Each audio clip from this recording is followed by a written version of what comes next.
그럼 곧바로 오늘 패널분들 모셔보겠습니다. 키스트 강성철 박사님과 과학 커뮤니케이터 장동선 박사님 나오셨습니다. 박수로 맞아주세요. 저희도 자리에 앉겠습니다.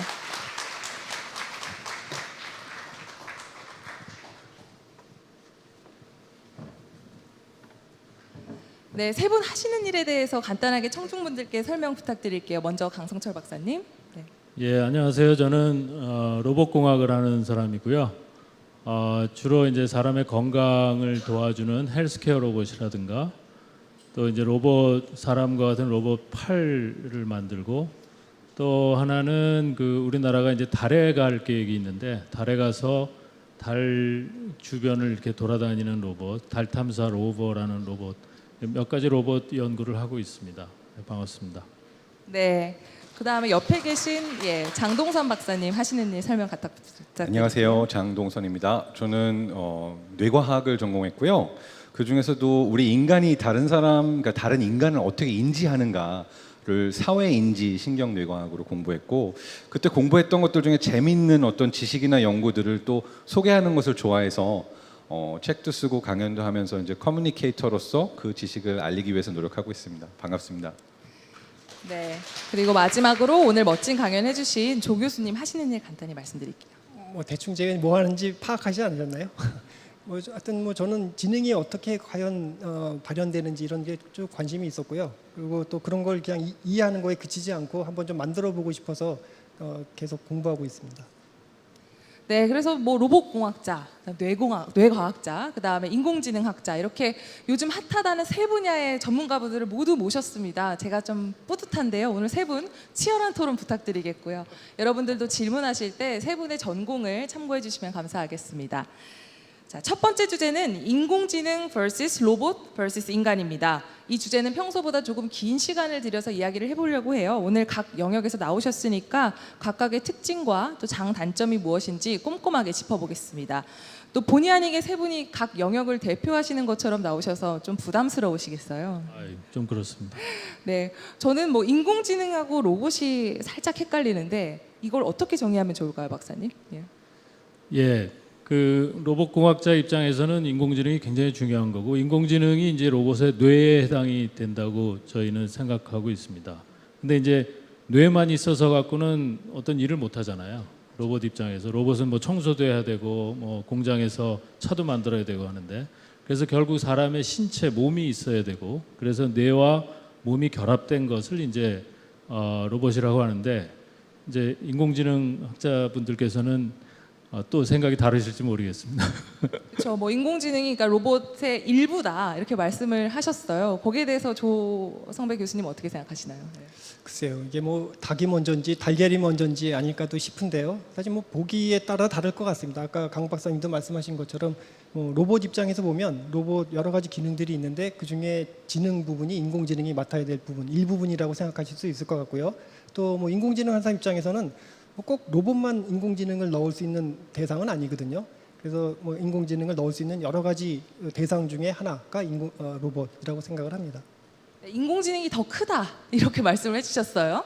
네, 제가 듣기에는 인공지능과 로봇이 그만큼 밀접하다는 뜻도 되는 것 같은데 이제 뇌과학자가 등판하실 시간입니다. 장동선 박사님은 인공지능과 뇌가 결정적으로 어떻게 다르다고 생각하시나요? 네. 한마디로 말하면 뇌가 원조라고 할 수 있습니다. 그렇군요. 예. 왜냐하면 사실 수백만 년을 거쳐오면서 진화를 거쳐오면서 우리의 지능과 뇌는 자연에서 진화를 해서 지금의 우리 지능이 생기고 우리가 뇌를 갖고 있는 거고 이제 인간은 워낙 궁금하다 보니까 이제 인간이 할 수 있는 것들을 로봇이 할 수 있게 만들어보고 또 인간의 지능을 실제로 어떻게 구현할 수 있을까 연구하다 보니까 인공지능이 생긴 것이고 그렇게 보면은 뇌가 원조라고 할 수 있겠죠. 그렇군요. 그러면 인간의 진짜 뇌와 원조 뇌와 또 기계의 뇌 그 두 가지를 연구하시는 학문 간에 교류가 좀 많은 편인가요? 네.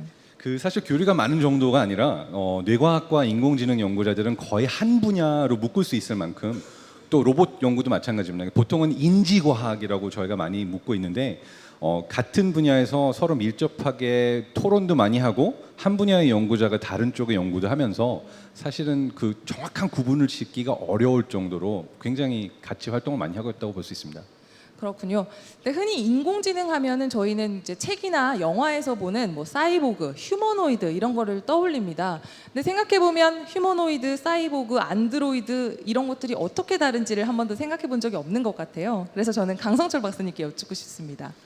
예, 뭐 로봇공학자니까 그 대답을 잘 해드려야 되는데 저도 일하다 보면 그 사실 아는 거랑 일하는 거랑 좀 다를 때가 있어 갖고요. 저도 조금 공부를 해봤습니다. 근데 휴머노이드가 이제 우리 한국의 유명한 그 오준호 교수님의 휴보와 같이 가장 기계적인 인간형 로봇을 휴머노이드라고 하고요. 그다음에 안드로이드는 터미네이터에 나오는 그런 그 등장인물 로봇 같이 겉으로 보기엔 사람인 줄 알았는데 알고 봤더니 기계였다. 그래서 뭐 그런 걸 이제 안드로이드라고 하고, 그다음에 이제 사이보그 같은 경우는 우리가 이제 그 장애인분들이 이제 뭐 의수나 의족을 한 경우에, 사실 저희 어머님도 사이보그일 수 있습니다. 인공관절을 무릎에 2개나 하셨으니까. 그래서 사실 요즘 그렇게 그 사이보그, 트랜스휴먼 뭐 이런 논의들이 굉장히 많은데, 그렇게 생체와 기계가 결합된 인간을 사이보그라고 합니다. 그렇군요. 그러면 이런 질문이 생깁니다. 휴머노이드가 사람과 똑같이 생겼고 또 아까 강의에서 말씀하신 것 같은 강한 인공지능을 가지고 있어서 자아도 있고 생각도 하고 정체성도 가지고 있다면 인간은 휴머노이드와 진짜 인간을 구분할 수 있을까요? 어떻게 생각하시나요, 교수님? 구별하기 힘들지 않을까요? 뭐 이게 기본 전제 조건이 강한 인공지능이 완성됐을 때라는 게 또 있기 때문이기도 하고요. 계속 뭐 사람도 사실은 사람 보면 저 사람이 제대로 된 사람인지 잘 모르지 않나요?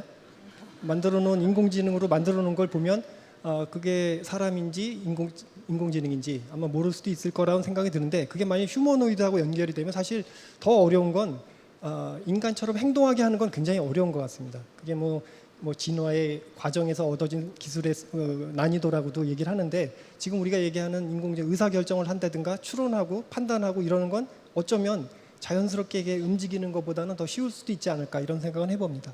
그렇군요. 다른 분들의 생각도 좀 궁금합니다. 네. 저의 의견은 조금 다르긴 한데요. 인간의 경우는 다른 인간에 대해서 굉장히 민감해서, 사실 우리 그런 거 알죠? 가식적인 웃음과 진짜 웃음 구분할 수 있잖아요. 그러니까 누군가가 정말 활짝 웃으면은 그것이 얼굴에 드러나는데, 가식적인 웃음을 웃으면 이렇게 눈은 안 웃고 입만 웃는 거, 그런 걸 느끼거든요. 사실 우리가 이제 그 애니메이션 영화나 로봇이나 정말 인간하고 비슷하게 만들었다고 하는데 보면 뭔가 어색하면서 저거는 그래도 좀 이상하다라고 느낄 때가 있어요. 그건 이제 더 잘 아시겠지만 언캐니 밸리라고, 뭔가 좀 섬뜩한 이상한 그런 협곡이라고 해서 우리의 인지가 인간이 아닌 것에 대해서는 저게 인간이 아니다라고 굉장히 잘 알아차리는 편인데, 제 생각엔 그래서 정말 인간하고 똑같이 만드는 것은 현재의 기술로서는 아직 좀 어렵지 않을까. 우리 인간의 뇌가 그것을 충분히 알아차릴 수 있지 않을까 생각합니다. 그렇군요. 마지막으로 강 박사님 어떻게 생각하시나요? 그렇기 때문에 이 로봇공학자들은 아직 인간이랑 똑같이 만드는 게 이제 인공지능적으로도 그렇고, 이 행동, 그 로봇의 동작이나 이런 걸 봐서 사람들이 금방 알아채거든요. 아직은 기술이 부족해서.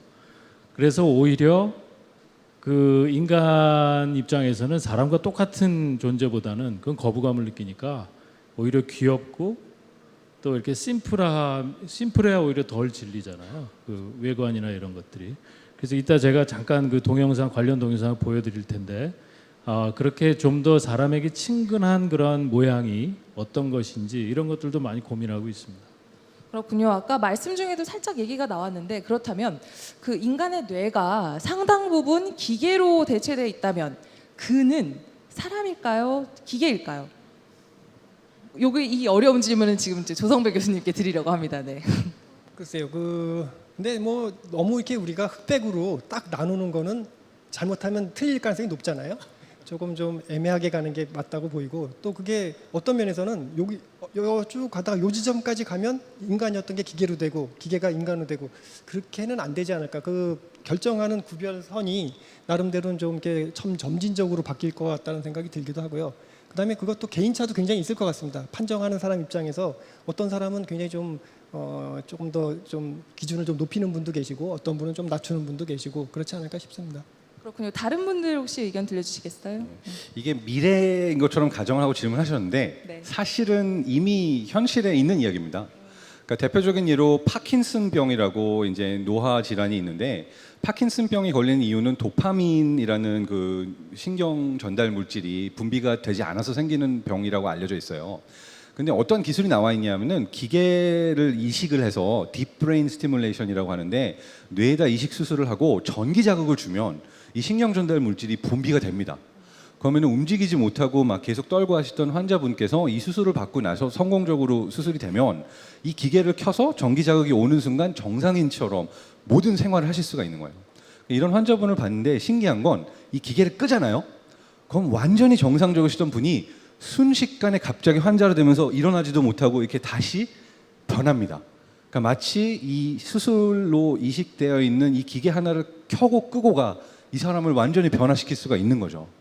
근데 이러한 기술이 있음에도 불구하고 우리 할아버지께서 그러한 수술을 받으셨다면 우리 할아버지는 그래도 우리 할아버지지 그 기계 하나가 머릿속에 있다고 우리 할아버지가 아닌 거는 아니잖아요. 그렇게 생각한다면 사실 뇌의 일부를 우리가 뭐 심장을 바꾸고 인공관절을 바꾸는 것처럼 기계로 바꾼다 할지라도 그 인간의 경우는 여전히 인간이라고 말할 수가 있겠는데 조금 더 나아가서 얘기를 한다면 그 사람들이 언제 이 사람은 더 이상 이 사람이 아니라고 생각을 할까요? 그런 연구도 있어요. 그러니까 치매에 걸리신 분들이 언제 정말 변해서 이 사람은 제정신이 아닐까, 자기가 아닐까라는 거 주변 사람들에게 물어봤던 연구가 있어요.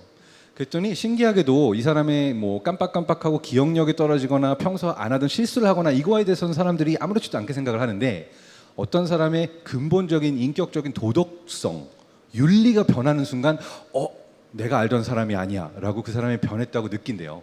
그런 의미에 있어서는 우리가 그 교수님 말씀하신 것처럼 정확하게 여기서부터 인간, 여기는 인간이 아니다라고 생각하기보다는 주변 사람들이 느낄 때 이 사람이 얼마만큼 내가 아는 인간인가 그것이 결국은 선택을 하게 되는 그 선이 아닐까 생각합니다. 예, 근데 그걸 이제 객관적으로 우리가 규정하기가 참 어려운 것 같아요. 주변 사람들이라는 것도 뭐 문화적인 차이라든가 뭐 그 사람들이 갖고 있는 뭐 종교라든가 뭐 철학이라든가 또 그 시대에 따라서 그 관념이 다 다르기 때문에 그래서 저도 이게 간단하지만 굉장히 중요하면서도 복잡한 문제 같습니다. 예를 들어서 인공관절 수술을 한 분이 있는데 나의 인체라고 얘기를 할 때 나의 인체를 이 인공물까지 포함한 것을 인체로 봐야 될지 아니면 그 인공물은 쏙 빼고 인체로 봐야 될지 그 사실 모호하거든요. 그러니까 그리고 뭐 영혼을 많은 분들이 믿는 분도 계시고 안 믿는 분도 계신데 만약에 그러면 영혼을 믿는 분 입장에서는 뇌를 인공뇌로 만약에 갈아 끼웠다면 그것은 사람이라고 생각하지 않을 것 같거든요. 근데 뇌의 작용이나 어떤 이 몸의 운동할 때 작용이나 어떤 생물학적, 화학적인 작용인 것은 또 같은 그 과학적인 방법으로 우리가 이해를 할 수가 있거든요. 영혼의 존재나 이렇게 추상적인 것이 아니라면 그래서 이것이 굉장히 철학적이면서도 또 과학적으로도 굉장히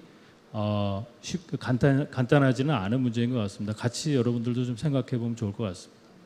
교수님 말씀이 너무 재밌고요. 그래서 생각난 것 중에 하나가 연구자 중에 이런 질문을 하셨던 철학자가 계세요. 앤디 클라크라는 철학자인데 이제 Extended Mind Hypothesis라고 그래서 이제 늘어난 마음 뭐 이렇게 그런 가설을 가졌어요. 무슨 얘기냐면은 우리가 예를 들어서 컴퓨터를 사용하면 어느 순간 이 컴퓨터가 내 마음의 일부처럼 느껴지는 건데 실제로 그렇다라고 주장하시는 거예요. 내가 만약에 게임 세상에서 아바타로 플레이를 하고 있으면 거기서 내가 플레이하고 있는 아바타조차도 내 마음의 연장체로서 난 같이 움직이고 있는 거다.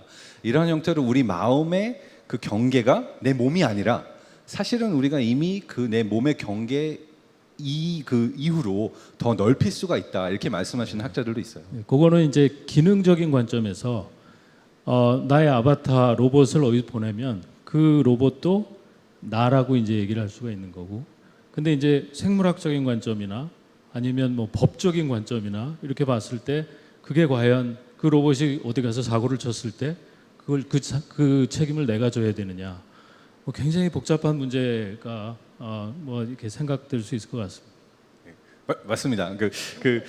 저는 연구 얘기하는 걸 좋아해서 정말 맞는 말씀이시고 사회적으로 제도적으로는 그 규정 자체가 아무래도 내 몸의 경계를 잡기가 어려운데 이런 실험이 있어요. 그러니까 가상현실을 만들어서 예를 들어서 제가 이제 가상현실 이런 헬멧을 써요. 그리고선 그 안에서 다른 몸을 봐요. 예를 들어서 여기 조성배 교수님의 몸이 보이는 거예요. 카메라로. 그래서 누가 내 얼굴을 이렇게 만지는데 이 만지는 얼굴, 내 얼굴 보는 동시에 저는 조성배 교수님의 몸을 아바타로 보면서 거기에 만지는 모습이 보여요. 그러면 이제 시각적으로 보이는 것과 촉각적으로 느껴지는 것 사이에 차이가 있잖아요. 되게 신기한 게 이거를 한 30초에서 2분 정도 보고 있으면 뇌가 갑자기 이렇게 착각을 일으키면서 제가 마치 교수님의 몸 안에 들어가 있다고 착각을 하기 시작해요. 근데 연구 결과에 따르면 뭐 논란의 여지가 좀 있긴 하지만 만약 나의 뇌가 제가 교수님의 그 몸 안으로 들어가 있다고 착각을 하는 순간 제 몸의 온도도 떨어지고 심지어는 면역 반응조차 달라진다는 그런 연구가 있어요. 되게 신기한 게 뇌의 입장에서는 실제로 내가 다른 몸에 들어가 있다는 착각을 일으킬 수도 있는 그런 연구들이 있어요. 네, 세 분이 조금씩 다른 견해를 쥐고 계신데 결론은 명확한 기준이 없다 이런 말씀처럼 들립니다. 그렇기 때문에 뭐 마침 저희가 지금 패널 두 분이 3분 과학을 준비하셨다고 하니까 직접 보면서 저희가 한번 판단을 내려보면 어떨까 싶은데요. 먼저 강성철 박사님이 인간이 잘하는 것, 로봇이 잘하는 것이라는 주제로 3분 과학을 해주시겠습니다. 강성철 박사님의 3분 과학입니다. 예. 뭐 여러분들 로봇에 대해서는 많이 친숙하시라고 생각이 돼서 그 로봇에 대해서 조금만 더 한번 생각해 보실 수 있는 기회를 같이 가졌으면 해서 준비를 해봤습니다. 먼저 지금 이제 인공지능 뭐 또 로봇 인공지능의 기술들이 인간에게 더 가까이 다가오고 때로는 인간의 몸속으로 들어올 수도 있고 하는 시대가 오기 때문에 인간의 지금 현재로 봤을 때 인간의 장점과 로봇의 장점 뭐 이런 것들을 한번 우리가 생각해 볼 필요가 있을 것 같습니다. 왜냐하면 어쩌면은 조만간에 같이 살아야 될지도 모르니까. 그래서 먼저 우리는 호기심이 있고 추론을 할 수 있고 창의적이고 또 좀 불편하더라도 적응할 수 있고 또 의사 선생님들이나 아니면 기술자들 이런 분들처럼 복잡하고 미묘한 동작들을 잘 할 수 있습니다. 그리고 정서적이고 감성이 있고 자연스러운 것을 또 좋아하고 뭐 그런 것들을 추구합니다. 반면에 이제 로봇은 이런 것들은 못 갖고 있지만 로봇도 장점이 나름대로 많이 있습니다. 정밀하고 또 속도가 빠를 수가 있고 반복 작업에 지치지를 않습니다. 그 다음에 로봇은 자기가 한 거를 자동으로 기록할 수가 있습니다. 의사 선생님이 한 작업을 기록하기 굉장히 어렵거든요. 그 다음에 아무리 시켜도 배터리가 닳지 않는 한 못하겠다고 그러지 않습니다. 자, 그러면 로봇공학자들은 이 인간의 장점과 로봇의 장점을, 왜냐하면 지금 현재 둘 다 부족한 점이 있기 때문에 장점을 모으면 더 좋은 일을 할 수 있지 않을까 하는 생각을 갖게 됐습니다. 그것 중에 아주 중요한 예가 있습니다. 사례가 바로 수술 로봇입니다. 제가 지금 하고 있는 헬스케어 로봇과 관련이 있는데 옛날에는 이렇게 심장 수술을 위 수술을 하려고 그러면 이렇게 가슴을 열고 수술을 했습니다. 그래서 굉장히 후유증도 심하고 수술도 위험했죠. 그래서 이걸 개선하기 위해서 복강경 수술이라는 게 나왔습니다. 배에다가 구멍을 몇 개만 뚫고 수술 도구를 집어넣어서 수술을 하면 흉터도 거의 남지 않고 이 수술 후에도 금방 회복이 됩니다. 근데 문제는 의사 선생님들이 수술하기가 너무 힘들었어요. 이 수술 도구를 위로 움직이면 뱃속에서는 아래로 움직이고 하는 그런 여러 가지 복잡한 것 때문에 그러한 동작에 익숙한 의사 선생님들이 이제 대가가 됐던 거예요. 외과 의사 선생님들은. 근데 최근에 뭐가 나왔냐면 이런 다빈치라는 로봇이 나왔습니다. 미국에서. 지금 이것이 로봇 수술을 하는 수술실의 장면입니다. 그래서 이렇게 복잡한 동작을 의사 선생님이 직접 하는 게 아니라 그거는 로봇이 해주고 의사 선생님의 정교한 이 수술 기술, 그걸 술기라고 하는데 그 술기를 의사 선생님은 여기서 마치 가슴을 열고 수술을 하는 것처럼 하는 겁니다. 그래서 의사 선생님의 정교한 고난도 수술 기법을 그대로 쓰고 로봇이 정밀하고 반복적인 작업을 할 수 있게 해서 아주 정확하고 환자에게 아주 안전하게 그 좋은 수술을 할 수 있게 됐다라는 겁니다. 그래서 인간의 부족한 점을 채워주는 것이지 그 의사 선생님의 일을 완전히 대신해서 의사 선생님을 병원에서 쫓아내는 게 아니라는 거죠. 그것이 바로 코오봇이라는 개념입니다. 그러니까 코오퍼레이티브 로봇. 서로 인간과 로봇이 협조를 해서 더 생산적이고 의미 있고 지금까지 사람이 하지 못했던 작업을 하자라는 것입니다. 자, 그래서 이제 로봇이 인간이 사는 생활 속에 제가 나름 최근 그 동영상을 준비를 해왔는데 이것이 세계에서 지금 가장 잘 만들었다고 하는 로봇입니다. 스팟 미니라고 하는 아주 잘 걷죠. 너무너무 빨리 잘 걷습니다. 그리고 경쾌하게. 이러한 로봇이 이제는 가정으로 들어와서 애완견 역할을 해주면서 사람을 도와줄 수 있을 거라는 겁니다. 또 한 가지 아까 그 뭔가 이 언캐니하다는 이 끔찍한 로봇처럼 보이죠. 여러분은 이거를 좀 징그럽게 보세요? 아니면 귀엽게 보세요? 징그럽죠. 근데 사람이 이상한 게 저는 이거를 한 수십 번 봤는데 점점 귀여워지더라고요. 이 언캐니한 것도 사람이 익숙해지기 나름입니다. 그리고 이놈이 뭘 해주냐면 노인과 대화를 해주는 겁니다. 그리고 노인을 안아주는 대상이 됩니다.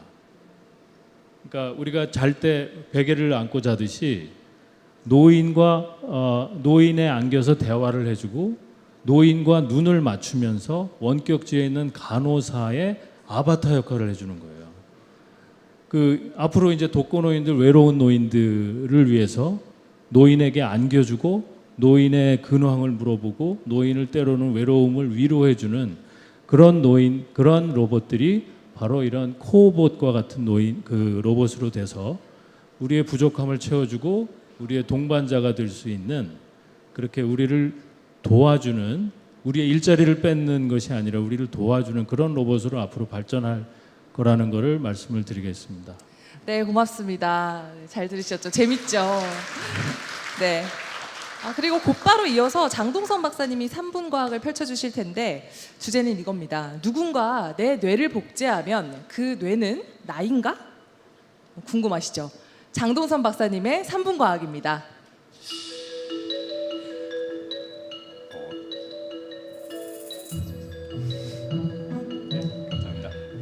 자, 아까도 나왔던 질문인데 예전에 그러니까 우리의 몸을 우리가 바꿔서 다른 존재로 만든다면, 그러니까 말하자면은 우리가 손도 복사를 할 수가 있고 무릎도 복사할 수 있고 그래서 부위들을 우리가 바꿔 나갈 수가 있는데 이렇게 내 몸 하나하나를 다 바꿔 나가는다면 어느 순간이 결국 나라고 말할 수 있는 포인트일까요? 이런 질문을 할 수가 있잖아요. 근데 이걸 가지고 고대 철학자들이 이미 논의를 한 게 있었습니다.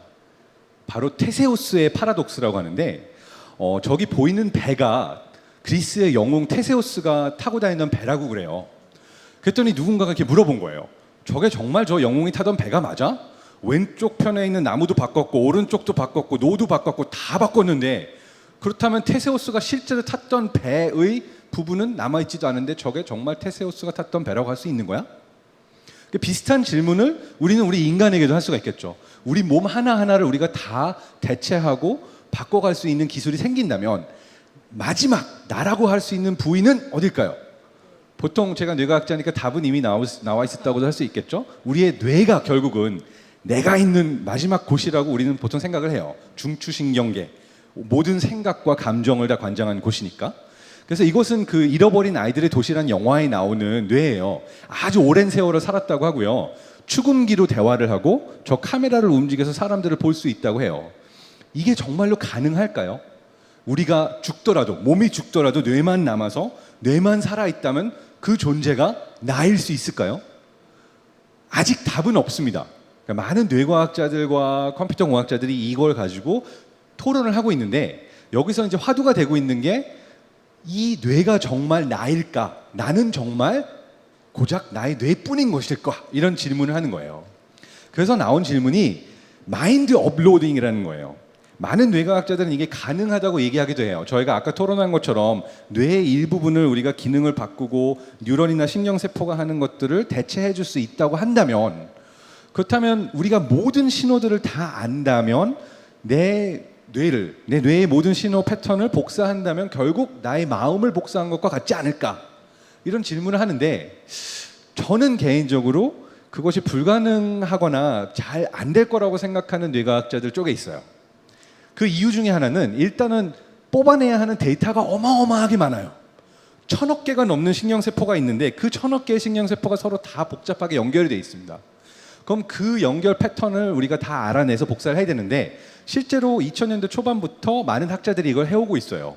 커넥토믹스라고 부르고, 우리 뇌 전체의 어떤 신경망의 연결을 커넥토믹스라고 부르고, 이걸 가지고 우리는 나라는 존재를 복사할 수도 있을 거다 이렇게 얘기를 하는데, 한 걸음 더 나아가서 생각해 보면 이게 어려운 이유는 다음과 같습니다.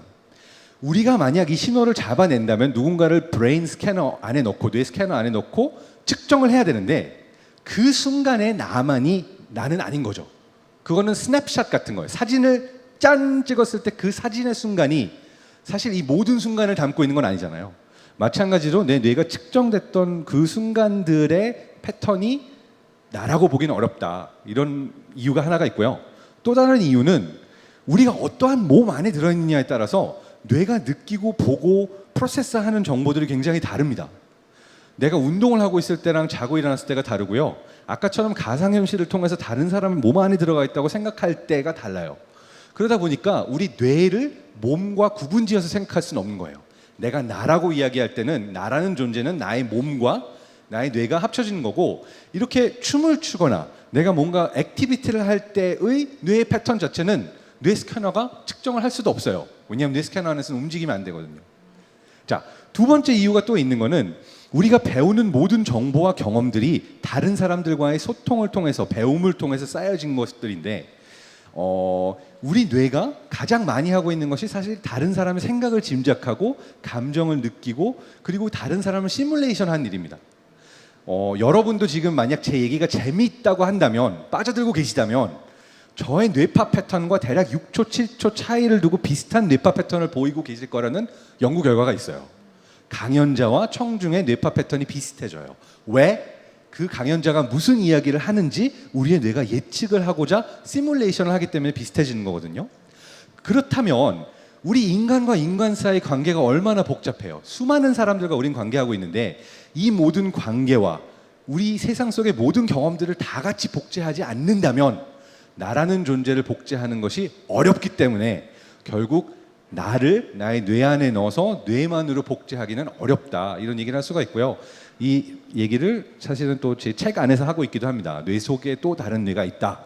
우리는 늘 다른 사람 생각을 하고 있고 다른 사람 생각을 알려고 노력하고 있고, 우리에게 가장 중요한 것은 다른 사람.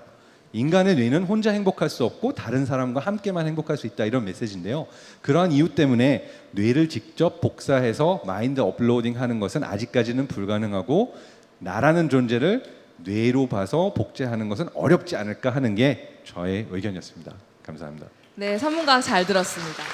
그러니까 들으면 들을수록 그 기계와 인간의 경계를 정의 내리기가 참 모호하다는 생각이 드는데요. 만약에 기계가 자의식을 갖고 있다면 기계에게도 인간의 천부인권과 유사한 그런 권리를 줘야 할까요? 어떤 철학자는 기계한테는 기계권이 필요하다, 이런 식으로 주장을 하기도 했는데요. 여기에 대해서 세 분 생각이 어떠신지 궁금합니다. 굉장히 난해한 질문인데 조성배 교수님께 먼저 여쭙겠습니다. 네. 글쎄요, 기계한테 권리를 주시기 싫으신가요? 권리가 총합이 유지가 돼서 기계를 좀 주면 우리 걸 뺏기는 건가요? 사실은 잘 모르겠습니다. 기계권이라는 게 기계를 잘 보호하기 위한 권리라고 하기보다는 결국 기계한테 기계권을 줘서 인간이 조금 더 보호받기 위한 권리가 되지 않을까 싶은 생각이 들고요. 최근에는 그런 얘기도 많이 있습니다. 유럽이나 이런 데 공장에 가보면 사람보다는 로봇이 생산하는 경우도 많은데 그게 점점 늘어나고 있다고 합니다. 근데 그게 계속 늘어나서 모든 공장에 다 로봇이 다 생산을 하면 그 임금을 누구한테 줄 거며, 그 임금 줬던 거 그게 돌아야지 자본주의 경제가 돌 텐데 그거 어떡하냐. 그래서 로봇에게도 세금을 매기자는 움직임도 있기도 하고, 근데 세금도 매기고 이렇게 책임을 줄 거면 권리도 일정 부분은 좀 줘야 되지 않을까, 이런 생각이 듭니다. 그렇군요. 네, 다른 분 의견 어떠신지 궁금합니다. 저는 여러분들 아마 많이 보셨는지 모르겠는데 그 유발 하라리의 그 호모데우스 저도 그 재밌게 지금 보고 있는데 거기서 조금 전에 우리 장 박사님 말씀과도 관련이 있는데 이제 앞으로 이 데우스가 신이잖아요. 그러니까 앞으로 이제 인간이 가장 되고 싶어하는 거는 신과 같은 존재가 되고 싶은 거란 거죠. 그걸 이제 한마디로 말하면 불멸 아닙니까? 불멸, 안 죽는 거, 영생. 근데 그 영생이 지금도 페이스북을 인공지능으로 대신 채팅해주는 그 프로그램이 나오고 있고, 또 아까 제가 보여드린 것처럼 텔레노이드라고 좀 이상하게 생긴 인형이 나오고 있어요. 근데 그런 것들이 이제 발전하면 나를 대신해서 대화를 해주고 내가 죽더라도 나의 몸처럼 생겨서 가족들이 나와 허그해주고 집안에서 같이 차를 마시면서 내가 옛날에 살아생전에 얘기했던 스타일로 대화를 할 수도 있을 거예요. 저는 그것이 아까 지금 당장은 안 된다고 말씀하셨지만 제가 보기에는 우리 사이언티스트적인 거고 이 공학자들은 지금 될 수 있는 대로 일단 해보는 사람이 공학자거든요. 돈이 된다면. 뭐 그건 농담이고 하여튼 그런 것들이 이제 되면 지금 그 기계권이 사람한테 권한을 주는 것도 사람이 유한한 생명을 고려한 걸 수도 있는데 이 영생이 되고 이러면은 그 권한의 문제도 그러니까 모든 것들이 다 이제 모호해지고 하여튼 여러분들도 많이 이제 내려놓으실 거 내려놓으시고 오픈 마인드가 되셔야 되지 않을까 생각이 됩니다. 네, 장 박사님 어떻게 생각하세요? 예, 저는 그 인공지능이나 로봇을 우리가 왜 만드느냐에 대한 질문이 필요하다고 생각해요. 어떤 의미에서 호기심이 한편이긴 하지만 다른 한편으로 우리는 인간에게 도움이 되기 위해서 뭔가 노인들에게도 아이들에게도 사람들에게 도움이 되는 어떠한 새로운 기술을 개발하기 위해서 이제 인공지능과 로봇을 개발하는데 그러한 의미에 있어서 이것을 사용할 때 도움이 되게 사용하기 위해서는 그 특정 인공지능이나 로봇에게 권리를 줘야 되는 순간들도 있다고 생각을 해요. 예를 들어서 우리가 범죄 예방을 하거나 뭐 성차별을 방지하는 그런 형태의 인공지능을 만든다고 생각한다면 그러한 알고리즘이 정말 잘 작동할 수 있기 위해서는 사람들이 어떤 다른 의견을 갖고 있더라도 이 인공지능이나 로봇을 무시하지 않고 여기서 알려주는 어떤 패턴에 따를 수 있게 해야 되잖아요. 그러기 위해서는 어떤 새로운 제도나 어떤 그 인공지능이 우리에게 도움이 되는 행동을 할 수 있다라는 걸 인정해주는 권리가 필요할 수는 있어요. 그렇지만 권리라는 말 자체는 아까 처음에 말씀하신 것처럼 천부권, 인간의 존엄성, 인격에서 나온 것이기 때문에 우리가 기계에 대한 권리를 생각할 때에도 인간에게 도움이 되기 위한 권리로서 생각을 해야지 그냥 얘가 자아를 갖고 있기 때문에 인간과 똑같이 대접을 해서 똑같은 권리를 주자는 약간 나이브한 생각일 수도 있고 그래서 결국은 인간에게 도움이 되게 권리를 주는 것은 필요하다 이렇게 정리할 수 있을 것 같습니다. 언젠간 권리를 가지게 될지도 모르는 로봇과 인간이 아주 평화롭게 공존하기를 기대해 봅니다. 그런 의미에서 네네.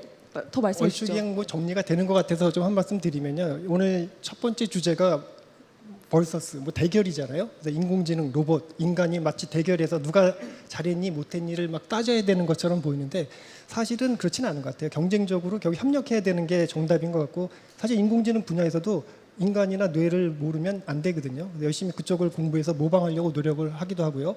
또 인지과학이나 이런 분야에서도 인간만 대상으로 연구가 한계가 되기 있기 때문에 인공지능이나 컴퓨터를 이용해서 또 일정 부분은 혜택을 보는 부분도 있고 로봇도 뭐 로봇을 위한 인공지능도 물론 필요하지만 사실 인공지능 만드는 사람 입장에서도 그걸 체화지능이라고 아까 좀 전에 장 박사님이 말씀을 하셨는데 대상이 없는 움직임이 없는 상태에서 있는 지능은 굉장히 한정이 돼 있거든요. 그런 면에서 또 도움이 되고 상호 그 세 가지 분야가 서로 이렇게 한목적적으로 협력을 해야지 되겠다라는 생각을 했습니다.